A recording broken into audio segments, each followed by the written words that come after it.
Now that we've spent a significant amount of time taking a look at where we've been with respect to the former PSSA, assessment anchors and eligible content, and where we're headed, let's take a look at exactly what text-dependent analysis questions are. One of the really important things to point out is that students would not be able to successfully answer text-dependent analysis questions if they've not been taught how to do a close read of text, where they're reading very carefully that piece of text, annotating the text, taking notes for themselves, determining why did the author choose this particular title. Why would an author start with this first line of the story? Why would they have ended it at this particular point? So really doing a close read. Why were certain words used, etc. The text-dependent analysis questions also require that students provide evidence from their text and to be able to draw inferences based on what the text says in order to support their analysis. We have taught students quite well to provide evidence from the text, so well that many students will write things like, on page 2, paragraph 3, line 6, the author stated, and then they put it in quotes. That level of detail in providing evidence from the text is not required. They won't have to do that. They can. They won't be penalized for doing so, but it isn't necessary that they do that. It's not even necessary that they actually quote the text. They can just provide evidence from the text in summary format. They can provide that evidence in their own words as long as those words, in fact, are supported in the text.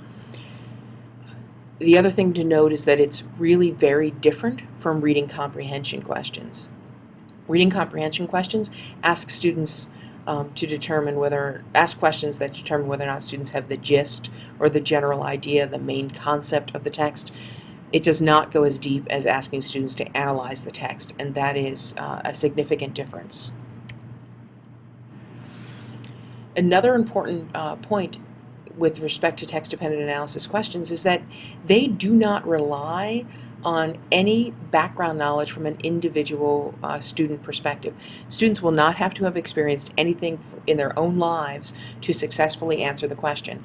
They should be able to pull everything they need, all the inferences they want to make, specifically from the text.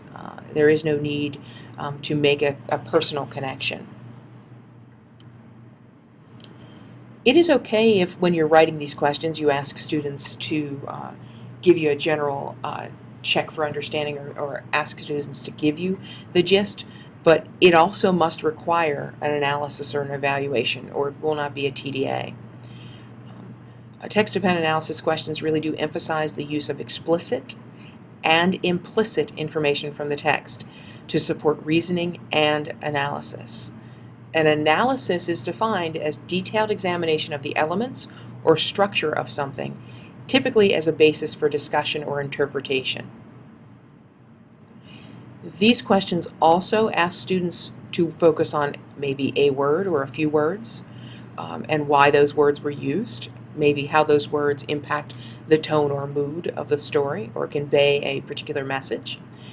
They might be looking and asked to look at certain sentences or a paragraph, a segment of the text, or a whole piece of text. And in some cases, they may even be asked to analyze two different texts from either author's craft or information that they're gleaning in the story. TDA questions expect students to engage in close reading for the following reasons. They may be asked to analyze paragraphs, as I mentioned a few moments ago, sentence by sentence or word by word, and determine the role that those individual pieces of text, whether they're paragraphs, sentences, phrases, or words, play on the development of the text or the story that comes about. Investigate also how meaning can be altered by changing key words and why an author may have chosen one word over another. We need students to be able to probe each argument in persuasive text, probe each idea in informational text, and probe each key detail in literary text, and then to be able to observe how all these pieces build to a whole story or a whole message. We need students to be able to examine how the shifts in the direction of an argument or explanation are achieved, and how the impact of those shifts plays out in the story. We want students to be able to question why authors choose to begin and end the way they do. Why did they start with a particular phrase? We want students to be able to note and identify patterns of writing and what those patterns of writing mean. What was their purpose? What did in fact they achieve in the text? And then they want students to be able to consider what the text left unclear or unstated or unknown or uncertain. In the past, we've asked for students to have a basic understanding in reading, and you can see a number of bullets on this particular slide that talk about understanding. Understanding the main ideas or supporting details, meaning of a word, meaning of phrases, understand explicit information from the text. And you can see that students are asked to do, or as you can see the questions that might have been asked. The passage is mainly about. The author writes the following: which statement best supports this claim? What is the meaning for the word X in the sentence? What word best describes a particular phrase? Or students might be asked to identify 2 challenges that the main character encountered. In each case, students are purely identifying the gist. They are telling you exactly what's in there. There is no analysis required. However, when we're starting to get to the level of infer, we're asking students to state the theme or the author's message, and then use evidence found in the text to support that theme or author's message that the student has identified. One of the things you're going to quickly realize as we look at these questions over time is there's often no right answer. There may be multiple answers to questions. As long as students can support their inferences through text or evidence they find in the text, they will receive credit for answering the question correctly. Here's where I think it'll start, some of the things that we've just talked about will start to come into a clearer picture for you. Let's look at examples versus non-examples and look at each of them.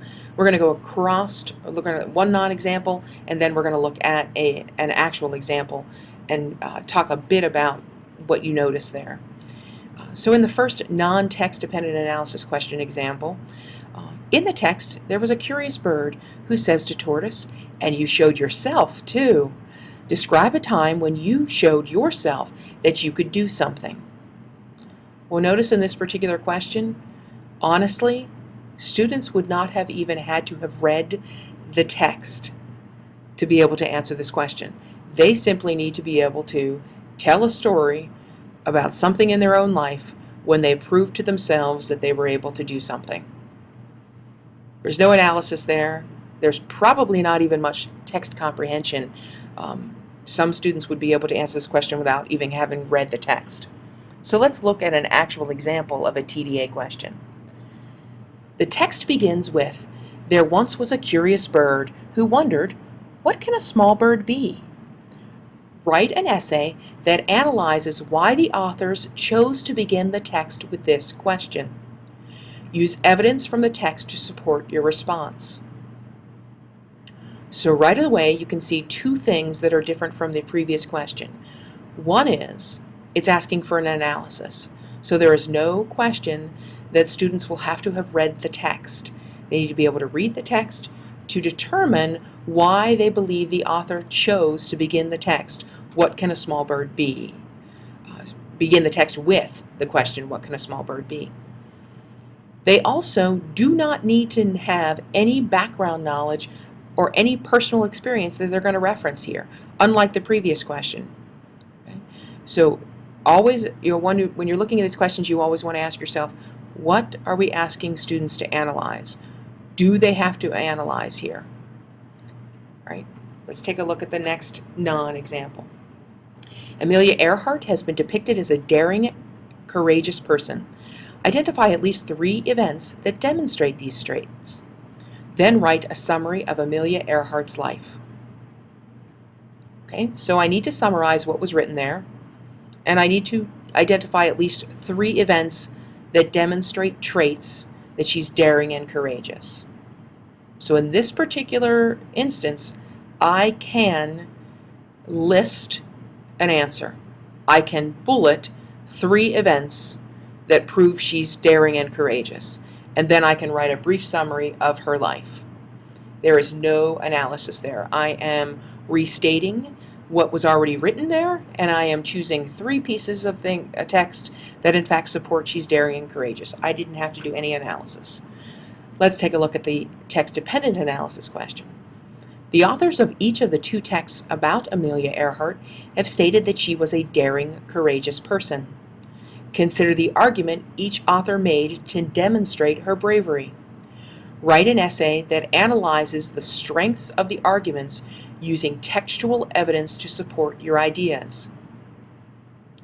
So now we have students looking at 2 pieces of text, both written about Amelia Earhart, both identifying her as daring and courageous.